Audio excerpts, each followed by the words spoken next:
into the Irish community and culture and history and background, which is how I learned a little bit about the occupation in Northern Ireland. But as we know, about 150 years ago, not too far from here, straight down 3rd Avenue, Irish immigrants came to Manhattan. And they came looking for opportunity and self-determination and escaping hunger from their homeland. And they didn't have much, but they had each other and family and built community. And I learned that that area was called the 5 Points. And I said, oh snap, I saw that movie. Gangs of New York. Which is one of the best movies ever made, by the way. Y'all agree? That movie was incredible. But, you know, throughout my life, before I learned about this history, I was taught both directly and indirectly that there was division between the Irish community and the African American community. That there's been some tension and division there. But what I've learned, because African Americans during that time were also very impoverished, that the Irish community was one of the only communities to open their doors to us and their neighborhood to us. So before this division was seeped into our minds to keep us divided, there was strong Irish and African American unity. And that is the truth, and that is something we have to always recognize, remember, and celebrate.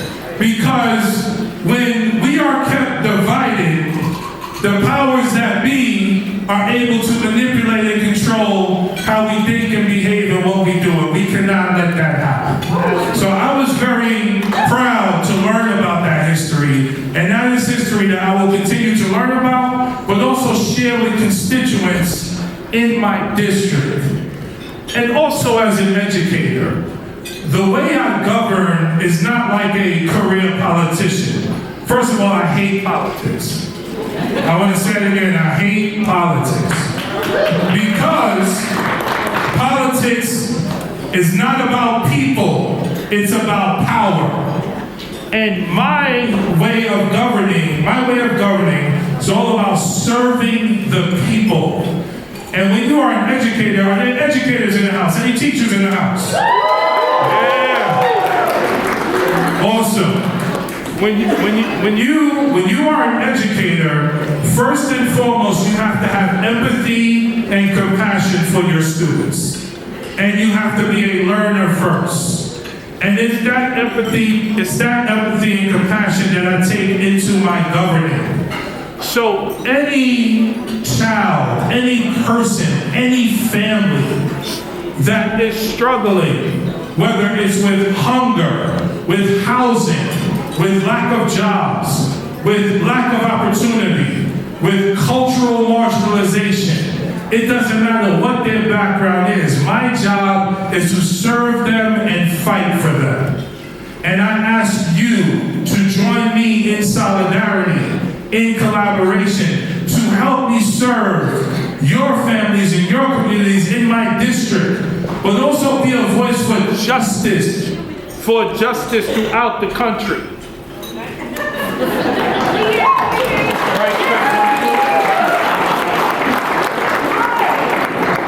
Mic check 1, 2, I want to say that again. Be partners with me as we fight for justice, not just here, but all over the country.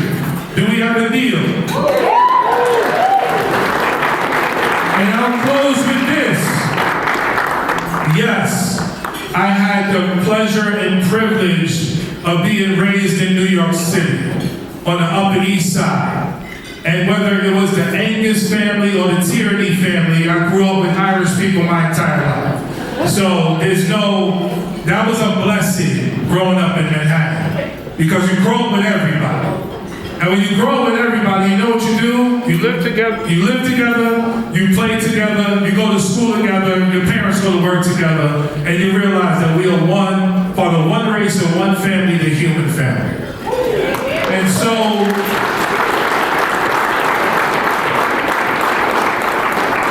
so let's keep that same energy as we make this country into what it can be, and as we celebrate the 40 under 40 tonight, congratulations to the 40 under 40.